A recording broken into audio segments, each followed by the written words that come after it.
O que você faria se fosse condenado por algo que aterroriza a todos, e a única chance de justiça estivesse no lugar mais abandonado e perigoso da Terra?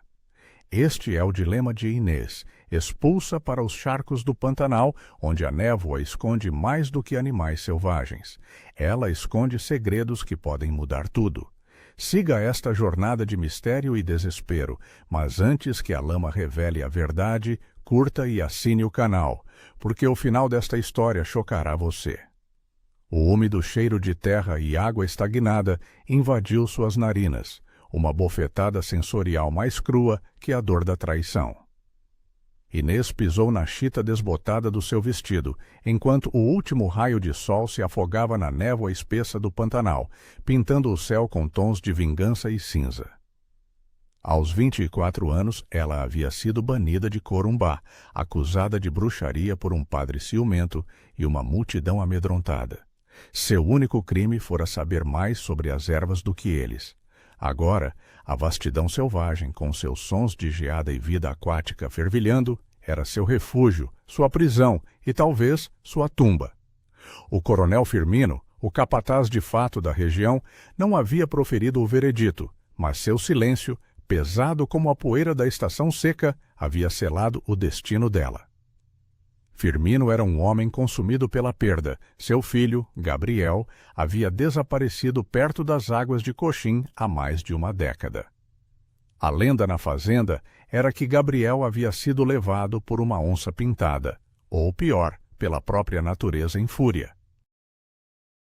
A promessa silenciosa de Inês a si mesma era simples: sobreviver e, um dia, provar sua inocência perante Deus e os homens. A umidade colava suas roupas ao corpo, e o som constante do coachar das rãs parecia zombar da sua desgraça. Ela caminhava há dias, comendo frutos selvagens e bebendo água dos riachos, evitando as poucas e esparsas cabanas de pau a pique dos ribeirinhos. A sensação tátil da lama fria entre os dedos era uma constante, um lembrete cruel de sua condição de exilada. O céu, coberto por nuvens baixas e pesadas, fazia com que o entardecer durasse uma eternidade. Foi nesse crepúsculo opressivo, onde a visão era turva e os sons distantes pareciam estar logo atrás dela, que Inês viu algo que não pertencia à paisagem de juncos e vitórias régias. Era um vulto escuro, uma forma geométrica que desafiava a natureza orgânica do pântano.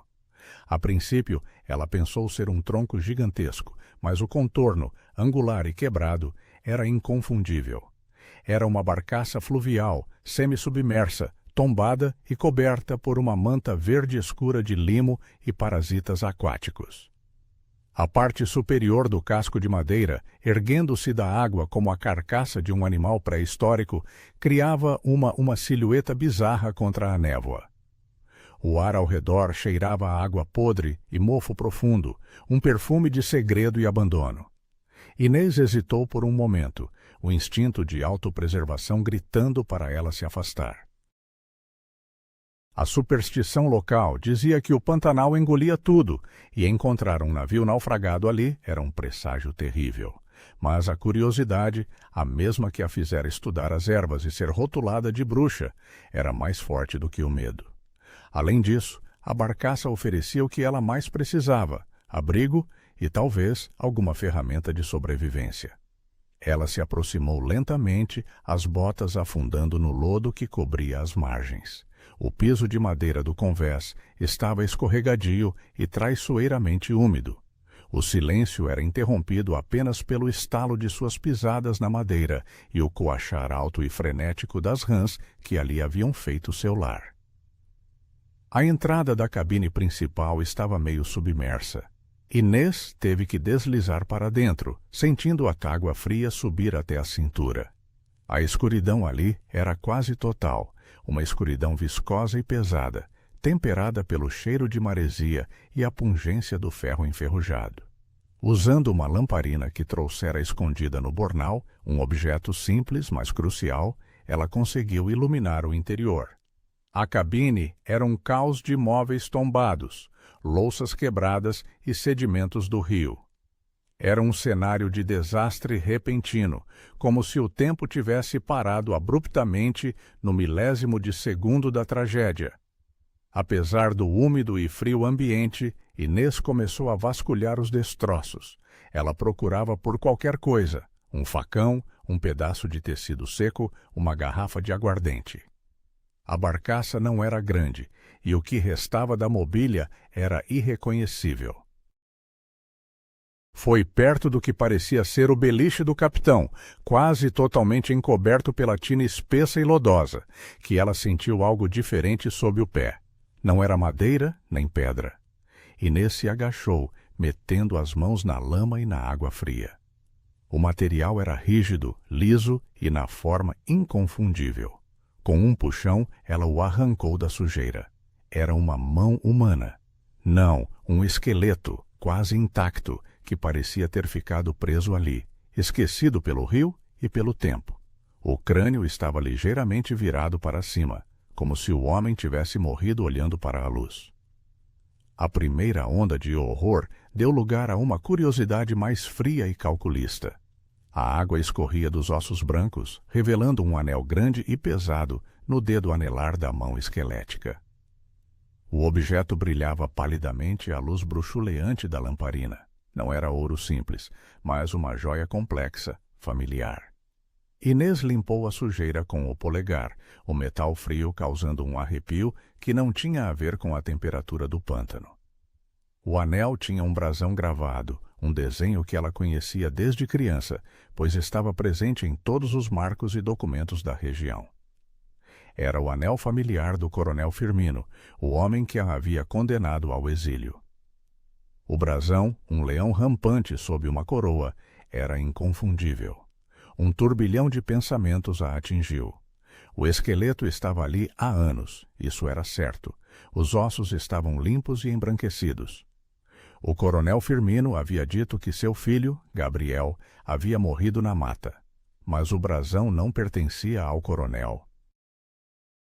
Sim, mas o coronel nunca o usava. Era uma peça ancestral. O desespero de sua situação, sua justiça perdida, de repente foi substituído por uma esperança gelada. Aquela barcaça não era apenas um abrigo, era um túmulo. E o túmulo guardava um segredo que ligava o homem mais poderoso da região àquele local abandonado. Se aquele esqueleto fosse o filho do coronel, ou se pertencesse a alguém que ele conhecia, Inês teria uma moeda de troca. O anel era a única prova. Ela rezou silenciosamente, uma breve súplica, não por si mesma, mas para que a verdade daquele lugar fosse revelada. Ela sentiu a textura áspera da teia de aranha que havia se agarrado à sua pele.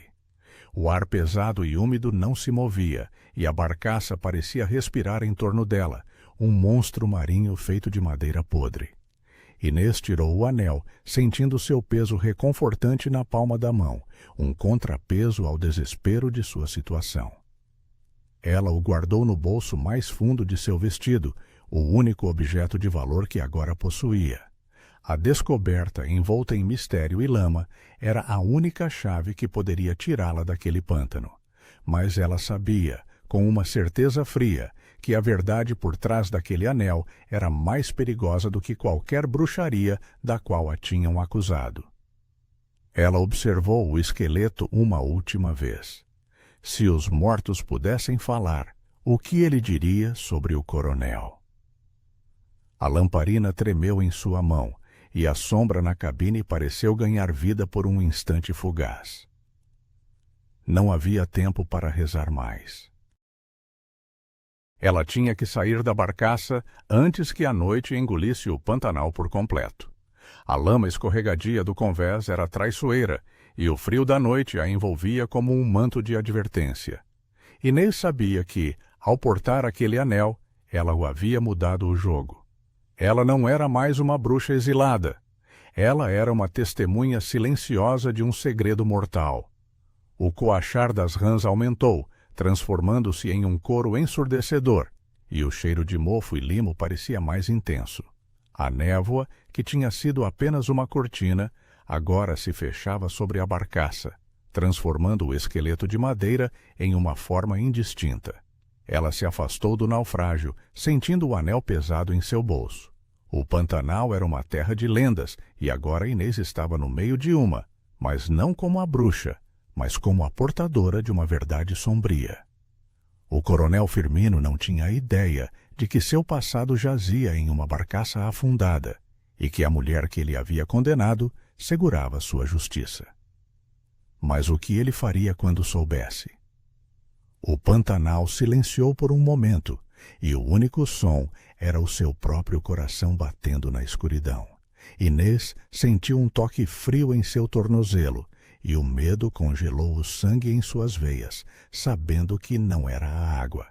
O toque frio era apenas uma raiz submersa, mas Inês sentiu o suor escorrer frio pelas têmporas, um arrepio de adrenalina que nada tinha a ver com a temperatura da água. Ela se afastou da barcaça o mais rápido que a lama permitia, o anel do coronel Firmino, o Plant, queimando em seu bolso como uma brasa fria. A promessa de sobrevivência agora era um plano audacioso, nascido da sua desesperança. O coronel Firmino era um homem de poder e vingança na fazenda Rio Manso. Ele controlava as rotas fluviais e os caminhos de gado, e sua palavra era a lei, mais forte do que a do imperador naquelas terras do sertão. Um homem de seu calibre não poderia ter permitido que o corpo de seu filho, se aquele esqueleto fosse Gabriel, jazesse esquecido na lama. Isso era a primeira rachadura na fachada de luto e honra do coronel. Inês buscou refúgio em uma pequena elevação, um montículo de terra mais seco no meio dos pântanos. Ela acendeu a lamparina, protegendo a chama do vento úmido com a mão. A luz fraca banhava o anel em sua palma, revelando os detalhes do brasão. O leão rampante e a coroa era a prova. Aquele pedaço de metal era mais valioso do que todos os bens da fazenda Rio Manso. Ela precisava de mais do que o anel. Precisava de uma história, um contexto. A barcaça era o cenário de um crime ou de um acidente misterioso, mas o que ela representava para o coronel? Ele a havia banido, e agora ela o tinha nas mãos. Isso não era justiça completa, era apenas uma negociação desesperada. O frio da noite a obrigou a construir um abrigo rudimentar com galhos e folhas de palmeira, o tipo de conhecimento que a havia levado a ser acusada de feitiçaria, mas que agora a mantinha viva. Enquanto trabalhava, o som constante do coachar das rãs e o distante rugido de uma onça na mata a mantinham alerta. O cheiro de mofo ainda estava em suas roupas, um lembrete do segredo que ela carregava. 2 dias se passaram. Inês sobreviveu à base de peixes minúsculos que pescava com um galho pontudo e os frutos que conhecia. Ela se manteve próxima ao rio, observando o movimento, esperando uma oportunidade. A poeira da estação estava começando a se instalar em outras partes do Pantanal, mas ali a umidade era uma constante, uma névoa perene que obscurecia a visão e a razão. Na manhã do 3º dia, ela ouviu o som, não os sons da natureza, mas o galope abafado de cavalos e o latido de cães de caça. Seu coração acelerou. Seria o coronel Firmino? Inês se escondeu rapidamente na densa vegetação, a lamparina apagada e o anel apertado na mão. 2 homens a cavalo, vestindo jaquetas de couro e chapéus de aba larga, surgiram da névoa. Não eram os capatazes do coronel. Eram comerciantes de peles. Um dos homens, um sujeito grande com barba ruiva, esbravejou. Perdemos muito tempo no sertão. Se rezar adiantasse, já teríamos achado a barcaça. O outro, mais jovem e magro, olhou para os juncos. Essa névoa. Dizem que a água tem feitiço por aqui. Quem procura demais acaba virando comida de piranha. Ele fez um sinal de cruz apressado, uma promessa silenciosa a um santo. O homem ruivo zombou. Feitiço? Besteira de ribeirinho. O que há é lama e descuido. Eu sei que a piranha afundou por aqui. E com ela o pagamento que o coronel devia ao tal capataz de coxim. Ele nunca gostou de Gabriel, e aquele anel. Bem, isso é um segredo que o Pantanal guardou. O nome da barcaça, a piranha, e a menção a Gabriel a atingiram como um raio. O anel não era do coronel, mas de Gabriel, seu filho. E o coronel devia dinheiro a alguém de Coxim, possivelmente o antigo dono da barcaça. O esqueleto tinha um nome, e o nome implicava uma dívida não paga pelo homem que a condenou. O jovem cavaleiro parou bruscamente. Ele ouviu um farfalhar na mata. Inês permaneceu imóvel, o cheiro úmido do pântano misturando-se ao forte odor de couro e suor dos homens. O jovem sacou um rifle. O que é isso? O ruivo riu. Uma capivara, ou a bruxa que dizem ter jogado na mata. Deixe para lá. O coronel Firmino prometeu uma boa recompensa para quem achar a piranha. Não pelo que está dentro, mas para enterrar a história. Inês percebeu que o coronel não queria o corpo do filho. Ele queria o silêncio. Isso significava que o naufrágio não era um acidente, mas um acerto de contas. Gabriel pode não ter sido a vítima da natureza, mas da vingança humana. O coronel estava mais interessado em proteger sua reputação e seu negócio de gado da fazenda Rio Manso do que em honrar a memória de seu filho. O ruivo deu meia volta impaciente. Vamos! Se o coronel souber que andamos falando disso, ele nos manda para o sertão sem água, onde o sol faz a poeira queimar. Eles se afastaram, o som dos cascos se perdendo na névoa. Inês respirou, sentindo o alívio esmagador, o som do próprio sangue pulsando nos ouvidos. O medo deu lugar a uma determinação fria.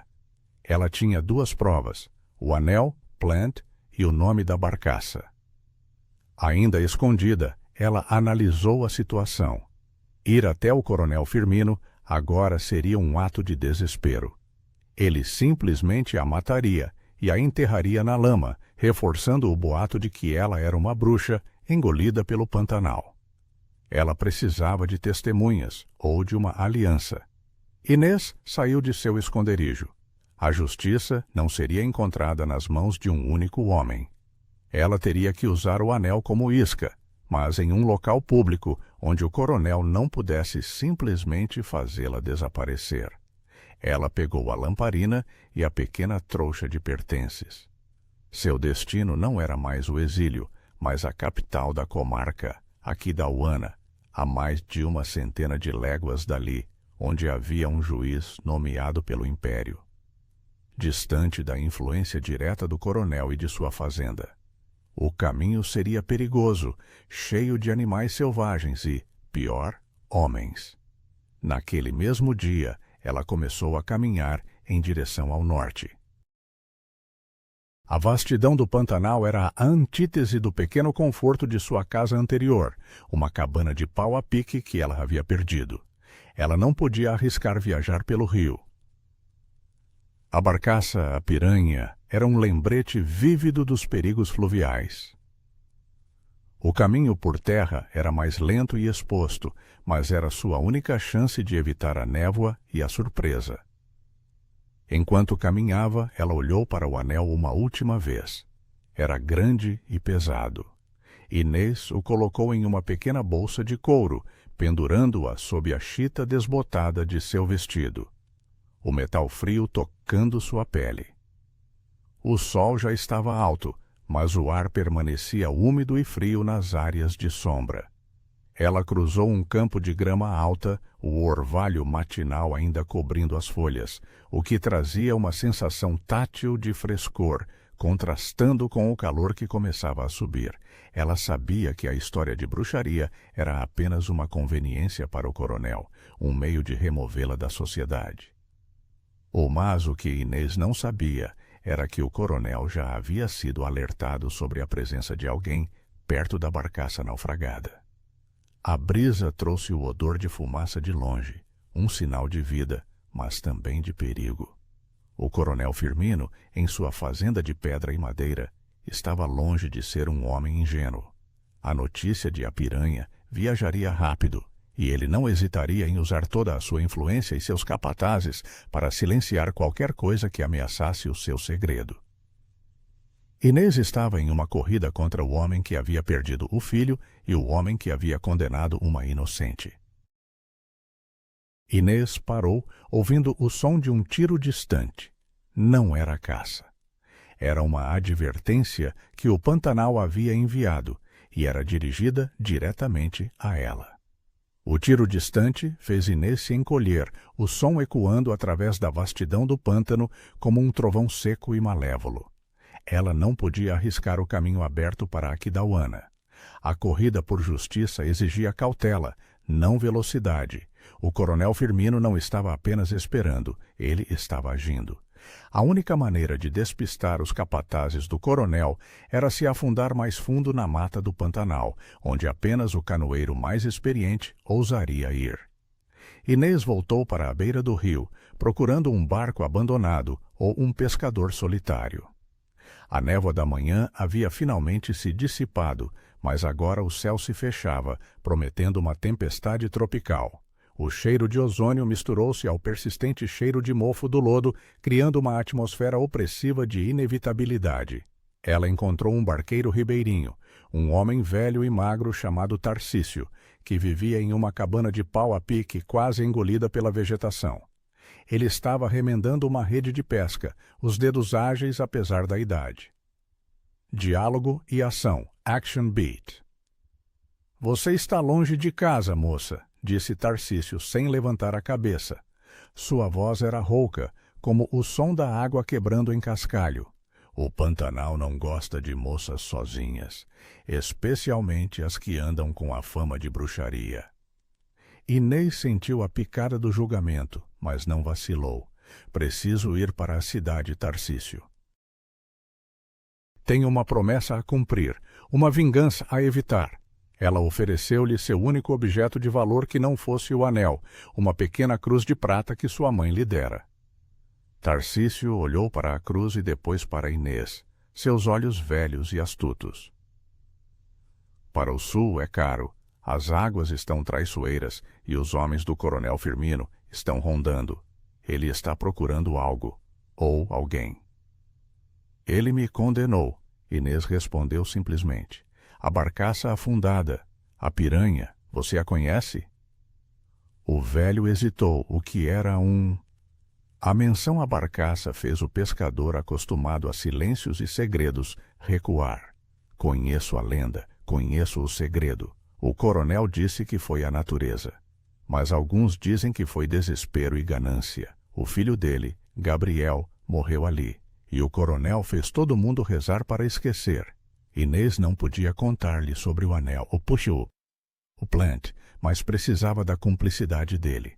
Não estou fugindo, Tarcísio. Estou indo buscar a justiça. Posso te pagar com trabalho na chegada ou com a verdade?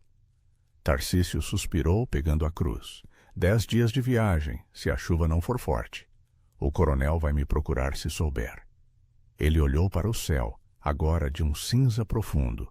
Não vamos por Aquidauana. Vamos por caminhos antigos, onde a poeira e a geada não chegam, só a água. Mas vou te alertar, se a gente for pego, você se vira sozinha. Eu não vi nenhuma moça. Ela assentiu. A promessa silenciosa de Tarcísio era a melhor que ela conseguiria. O frio da chuva chegou como uma cortina de agulhas. Eles embarcaram em um pequeno ubá, uma canoa escavada, ideal para a travessia silenciosa. O úmido Pantanal se transformou em um labirinto líquido e sombrio.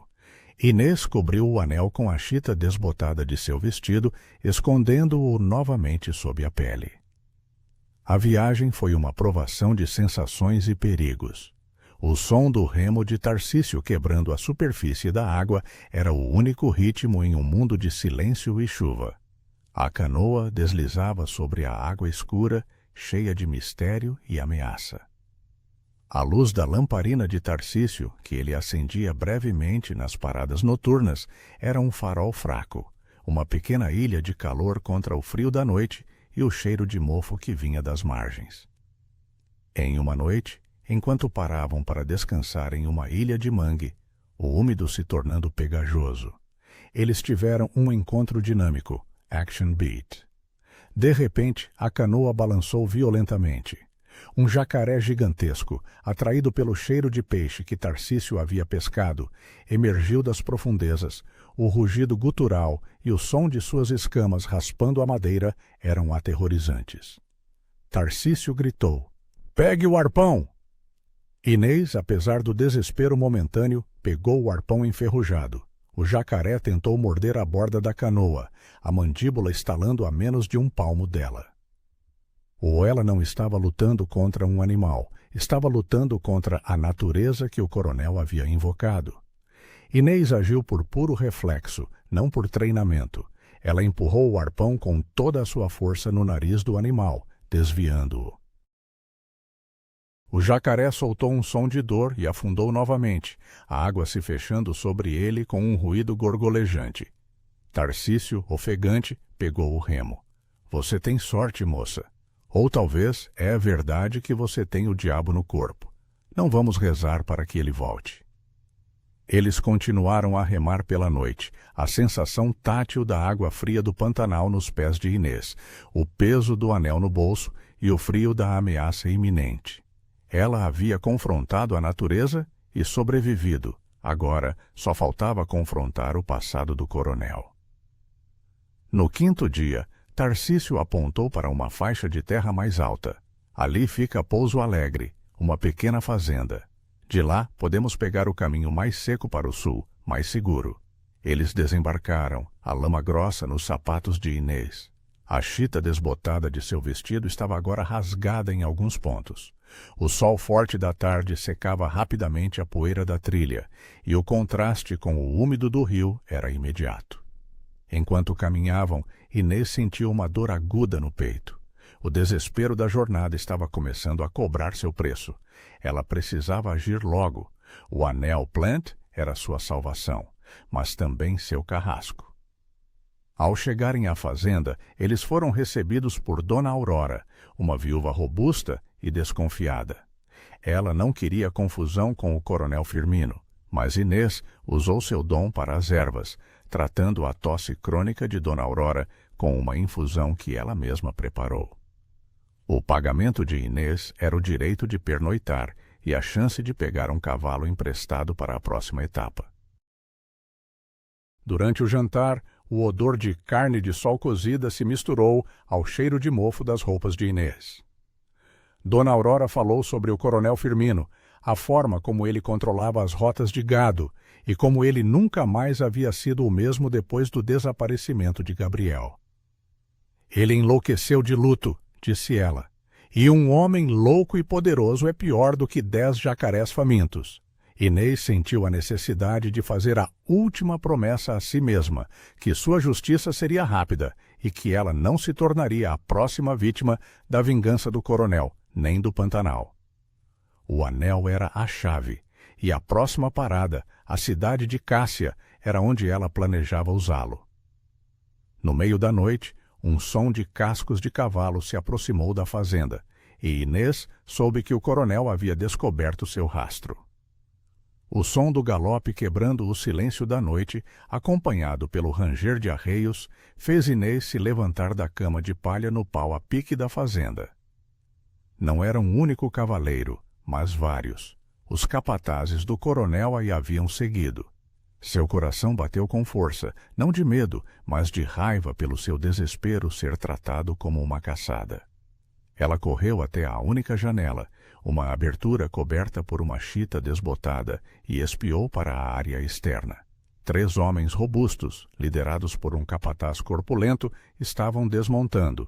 Ela reconheceu o rosto deles da fazenda Rio Manso. O frio da noite, intenso antes do amanhecer, era irrelevante diante do calor da ameaça. Dona Aurora, a viúva, saiu da casa, enrolada em um xale grosso. "O que querem a esta hora, coronel?" Ela perguntou a voz trêmula. O capataz riu, um som áspero. "Não sou o coronel, mas a ordem é dele. Procuramos a bruxa, uma mulher jovem que fugiu para o Pantanal. Ela está com você?" "Ninguém aqui além de mim", respondeu Dona Aurora, sua lealdade à desconhecida superando o medo. O capataz empurrou a viúva, a força bruta dele contra a fragilidade dela. "Não minta, velha. Sabemos que ela está aqui. Ela está com um objeto, algo que pertence à família. Entregue-o e a gente vai embora. Inês apertou o anel em sua mão. Seu peso era um fardo e uma arma. O coronel não estava apenas preocupado com o corpo de Gabriel. Ele estava desesperado para recuperar o símbolo, a prova de que ele havia tentado encobrir a morte do filho. Ela precisava sair dali, e rápido. A lamparina no canto estava acesa, projetando sombras longas. Inês sabia que não poderia lutar contra 3 homens. Ela precisava usar a única arma que tinha, a distração. Ela pegou um pequeno pote de pólvora de caça que vira perto da lareira, um segredo que o Pantanal ensinava aos seus habitantes. Ela amarrou o pote a um pedaço de pano da chita desbotada. Inês abriu a porta dos fundos silenciosamente, sentindo o cheiro de mofo do lodo que ainda estava na soleira. O úmido do ar era uma aliada, abafando o som de seus passos. O capataz principal estava prestes a arrombar a porta da frente. Inês acendeu a ponta do pavio que ela lhe havia preparado. A faísca minúscula era uma luz pequena contra uma grande escuridão. Ela atirou o pote para o lado oposto da fazenda. A explosão foi pequena, mas o susto foi gigantesco. O cheiro de pólvora queimada sobrepôs o cheiro de mofo. — O que foi isso? Uma onça? Gritou um dos homens. O capataz bufou. — Não, é coisa da bruxa. Ela está ali. Os 3 correram para a direção oposta. Este era o momento. Inês correu para o estábulo, a poeira do chão se levantando em pequenas nuvens. Ela encontrou um cavalo, um alazão de pernas fortes, ideal para o sertão. Ela o selou rapidamente. Ela havia aprendido a montar na infância, um outro segredo que usaria a seu favor. Ela cavalgou para o sul, seguindo o caminho mais seco, longe do labirinto líquido do Pantanal. A vingança do coronel era palpável, e ela a sentia como um frio na espinha. Ao amanhecer, Inês estava a léguas de distância. Ela parou apenas para deixar o cavalo descansar e beber um pouco de água. O sol, agora implacável, criava uma poeira que grudava em sua garganta. Ela havia trocado a umidade pelo calor e a rapidez pelo perigo. Ela chegou a uma pequena vila. Era preciso passar pela cidade de Cássia, um aglomerado de casas de barro e madeira, onde o coronel tinha influências, mas não o controle total. Inês parou na única estalagem e pediu água e um prato de feijão. Ela tentou se misturar, agindo como uma simples viajante do sertão. Mas seus olhos, cansados e assustados, eram um testemunho de seu desespero. Um velho, sentado em um banco, estava lendo um jornal da corte. Ele murmurava algo sobre a geada que havia atingido as plantações do sul e a corrupção na administração da província. Ele parou de ler e olhou para ela, não com malícia, mas com curiosidade. Ele notou o sotaque de Corumbá e o vestido sujo. — Vagando, moça. O coronel Firmino está enviando homens por toda a parte. Dizem que a bruxa roubou algo dele. Inês respondeu com cautela. — Não sou bruxa, apenas uma mulher que busca justiça. Ela sabia que a verdade parcial era mais persuasiva. — Justiça? Na cidade do coronel? Aqui só há o que ele permite. O velho fez um gesto para o jornal. A única justiça está com o juiz, lá no tribunal de Aquidauana. Mas ele está longe. Inês precisava de um plano que trouxesse o juiz até ela, ou que a fizesse chegar ao juiz sem ser interceptada. Ela precisava de um ato ousado. Naquela noite, sob a luz fraca de uma lamparina na estalagem, Inês tirou o anel. Ela o segurou, lembrando-se da chita desbotada que o havia envolvido. Ela tinha que usá-lo como isca. Ela sentiu o frio da responsabilidade. Ela estava carregando a vingança de um homem morto e o segredo de um homem vivo. Ela escreveu uma breve nota em um pedaço de papel de embrulho, usando um carvão. O anel de Gabriel está com a exilada. A verdade de Apiranha será contada ao juiz de Aquidauana na igreja de Cássia, ao meio-dia de amanhã. Não tente a vingança, traga a justiça. Inês não podia confiar em ninguém. Ela dobrou a nota, saiu para a rua e encontrou o garoto que entregava jornais. Leve isso para a fazenda do Coronel Firmino, mas não entregue a ele. Entregue ao capataz mais velho. Diga que é uma promessa. Ela lhe deu sua última moeda. O garoto, confuso, assentiu. Inês voltou para seu quarto, sentindo o desespero dar lugar a uma calma fria. Ela havia jogado o jogo do coronel. Ela havia criado O coronel agora tinha uma escolha: enfrentá-la em público, aceitando o risco do escândalo, ou deixar que o segredo fosse revelado ao juiz. Ela não dormiu. Ela passou a noite rezando, não por proteção, mas por coragem. O cheiro de pó e mofo persistia, uma lembrança constante do Pantanal e de seu segredo. O úmido havia se transformado em seco e poeirento, mas a ameaça permanecia. Inês estava à espera, o coração batendo forte, quando ouviu os sinos da igreja anunciarem o meio-dia e o som de cascos de cavalo pararem bruscamente na praça. O úmido calor do meio-dia em Cássia era opressor e o ar na praça estava carregado de poeira. Inês estava parada nos degraus da pequena igreja de barro, a única estrutura de tijolos, além da delegacia, que podia oferecer alguma promessa de justiça. Ela vestia a mesma chita desbotada e o anel estava escondido no bolso, mas a mensagem havia feito o seu trabalho. O som dos cascos de cavalo parou bruscamente e a porta da igreja se abriu. O coronel Firmino entrou. Ele não estava acompanhado por seus capatazes desta vez, mas por um único homem, um notário da cidade, pálido e nervoso, que representava a lei local e era de sua confiança. O coronel vestia um terno de linho preto, mais formal do que o habitual, e o ar ao seu redor era de geada, frio e perigoso. Seu rosto, marcado pelo luto e pelo tempo, estava contorcido em uma fúria contida. O coronel Firmino parou no centro do nave, a luz fraca da igreja, apenas iluminada por algumas lamparinas, lançando sombras duras em seu rosto. O cheiro de mofo das paredes antigas competia com o perfume forte e empoeirado de couro do coronel. Diálogo. Você é ousada, Inês, sibilou o coronel, a voz baixa, mas carregada de anos de autoridade. Expulsa por bruxaria e volta para me desafiar na casa de Deus? Isso é desespero, não justiça. Fui banida por causa da sua vingança, Inês respondeu, com a voz surpreendentemente firme. Ela sentiu o frio do mármore sob os pés, uma sensação tátil que a ancorou. Eu não sou bruxa. Eu sou a portadora da verdade. O Pantanal me deu o que o senhor perdeu. O coronel se aproximou, sua figura imponente. O que eu perdi é meu filho. Você não sabe nada sobre Gabriel. Ele foi engolido pela natureza. Deixe de lado suas promessas vazias. Não foi a natureza, coronel, disse Inês, e nesse momento ela tirou o anel do bolso e o ergueu à luz da lamparina mais próxima. O brasão do leão e da coroa brilhou. Foi a piranha, e ele foi engolido pela lama porque o senhor o deixou lá. O rosto do coronel Firmino se descompôs.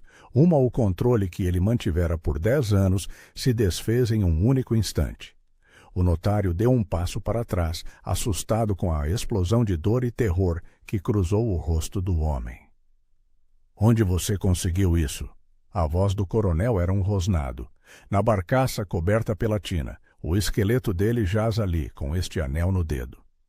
Inês continuou, sentindo a adrenalina pura substituindo o desespero. O senhor disse que Gabriel desapareceu na mata, mas ele morreu no rio. Por que mentir? Por que deixar o corpo de seu filho como um segredo no pântano, em vez de dar-lhe um enterro digno na fazenda? O coronel Firmino olhou para o anel, o payoff do Plant. Ele viu não apenas o metal, mas a década de mentiras que o haviam corroído. O coronel desabou, o barulho de seus joelhos batendo no chão de pedra ecoou na igreja. Ele não tentou pegar o anel, nem atacá-la. Seu colapso foi emocional e físico. O notário ficou paralisado. Não foi o dinheiro, murmurou o coronel, as lágrimas escorrendo pela poeira de seu rosto. Eu o proibi de ir. Ele desobedeceu. Estava levando o pagamento. Ele ia para Coxim para encontrar a mãe daquele garoto. Inês ouviu o segredo final. Sua mãe. Ele ia fugir? Ele não era meu filho legítimo, confessou o coronel, a voz quebrada. Era filho de uma costureira da cidade. Eu dei a ele meu nome e meu anel para honrar minha promessa à mãe dele, que estava morrendo. Mas ele não era da minha linhagem.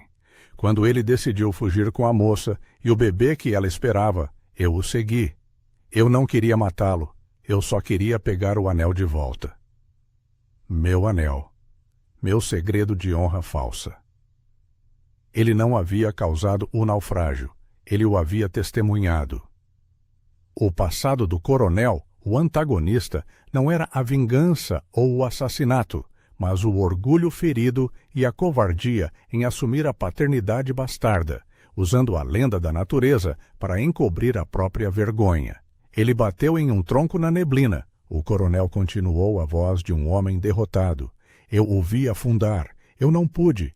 Eu não consegui salvá-lo sem revelar que ele não era meu. A vergonha seria maior que o luto. Eu o deixei lá, rezando para que o rio o levasse. E a vingança de tê-lo perdido me fez banir você. Eu precisava de uma bruxa para justificar a escuridão do meu próprio coração. O ar na igreja estava pesado. O úmido do ambiente parecia absorver a dor do coronel. Inês olhou para ele, não com triunfo, mas com uma pena fria. Ele era um homem poderoso, reduzido a desespero e pó. Ela tinha a justiça em suas mãos. O Senhor me condenou para esconder que seu filho não era seu e que o Senhor foi covarde. O Senhor me usou como bode expiatório da sua culpa. Inês declarou, a voz firme. O anel provará ao juiz que o Senhor sabia onde Gabriel estava e que mentiu. A justiça será feita, não pelo anel, mas pela verdade. Ela entregou o anel ao notário, que pegou o objeto com as mãos trêmulas. A prova estava agora em mãos neutras. Inês sentiu a necessidade de rezar, não por clemência, mas pela alma do coronel, que estava mais perdida do que o esqueleto de Gabriel. O coronel de joelhos não pedia perdão a Inês, mas ao fantasma do filho que ele havia renegado. O coronel Firmino levantou a cabeça e o olhar que ele deu a Inês era de reconhecimento, e não de ódio. Ele sabia que sua vida como o senhor do sertão havia chegado ao fim. O coronel Firmino permaneceu de joelhos no chão da igreja, o frio da pedra parecendo não o incomodar. Seus olhos, vazios de fúria, fixaram-se no anel na mão do notário. Ele não implorou, ele aceitou. A justiça era, afinal, o preço que o passado do coronel cobrava. Inês deu as costas ao coronel e saiu da igreja, deixando para trás o cheiro de mofo e a atmosfera pesada da confissão. O notário, ainda paralisado pela revelação, tinha a prova em mãos. A pequena multidão que se reunira na praça, atraída pela chegada do coronel, a observava. Eles não viram a bruxa que eles temiam. Viram uma mulher desgastada pela jornada, mas inabalável. Ela caminhou até a delegacia local, uma estrutura de pau a pique reforçado, e se entregou. Inês não foi presa. Ela foi colocada sob a custódia do juiz, que havia chegado à cidade, alertado pelos boatos. A notícia do colapso do coronel Firmino na igreja e a descoberta do anel familiar na barcaça afundada no Pantanal se espalhou como fogo no sertão seco. O juiz, um homem magro e cético, examinou o anel e ouviu o testemunho de Inês. Ele organizou uma expedição para a barcaça A Piranha, uma tarefa arriscada no úmido e traiçoeiro pântano, mas necessária para confirmar a história. O coronel Firmino, depois de horas de silêncio, foi levado para sua fazenda em desgraça. Ele não lutou nem resistiu, sua vingança havia se esgotado. A verdade de que Gabriel não era seu filho legítimo e que ele havia sacrificado a verdade pela honra era mais destrutiva do que qualquer feitiçaria. Ele havia se condenado pela própria promessa quebrada. Inês, enquanto esperava, usou seus conhecimentos de ervas para ajudar os pobres da cidade, um último ato de justiça para si mesma. A chita desbotada de seu vestido era agora um símbolo de sua resiliência. O frio da exclusão se transformava lentamente em respeito. O cheiro de mofo do Pantanal começava a sair de suas roupas, substituído pelo perfume das plantas medicinais. 3 dias depois, o coronel Firmino, agora um homem vazio, chegou à casa onde Inês estava hospedada. Ele estava sem seus capatazes, sozinho, com a cabeça baixa. "Eu não vim pedir perdão", disse o coronel, seus olhos fixos no chão, coberto pela poeira da trilha. "O que eu fiz a você, rezar e pedir perdão, não vai consertar. Mas o meu luto me cegou. Eu usei o medo que eles tinham de você para esconder a minha própria vergonha. A natureza não levou meu filho, foi o meu orgulho. O anel era o meu segredo." Inês ficou em silêncio. Ela havia encontrado a justiça, mas não a alegria da vingança. O desespero do coronel era palpável, mas não a comoveu. "O que o senhor quer, coronel?" Inês perguntou. "Que você conte a verdade, não apenas sobre mim, mas sobre Gabriel. Que ele era um homem de honra que estava voltando para a mãe e o filho. Que ele não foi um desperdício. E que eu seja julgado pela mentira, não pela morte. Eu fiz uma promessa à mãe dele de protegê-lo, e falhei." "Eu farei a minha parte, coronel", Inês respondeu. "Eu busco a justiça, não a destruição." Ela havia cumprido sua jornada de redenção. Ela foi absolvida de todas as acusações de bruxaria por ordem direta do juiz, que havia viajado por Aquidauana para cuidar do caso. A verdade do segredo do coronel era a única coisa necessária para sua liberdade. O coronel Firmino foi julgado e perdeu grande parte de sua influência e bens, inclusive a fazenda Rio Manso, para cobrir dívidas de corrupção que foram expostas após o escândalo. Ele se retirou para uma cabana simples, um pau a pique no limite do sertão, onde podia rezar e viver em silêncio, em luto genuíno por seu filho adotivo. Inês, a exilada, permaneceu na região, mas não como a bruxa. Ela se tornou a curandeira, a mulher que conhecia as ervas e a que não temia a verdade.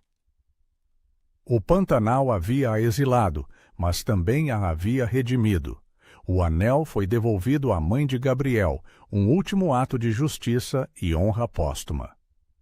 Moral do conto: a verdadeira maldição não estava no Pantanal ou na mulher que conhecia as ervas, mas no desespero de um homem em proteger seu orgulho.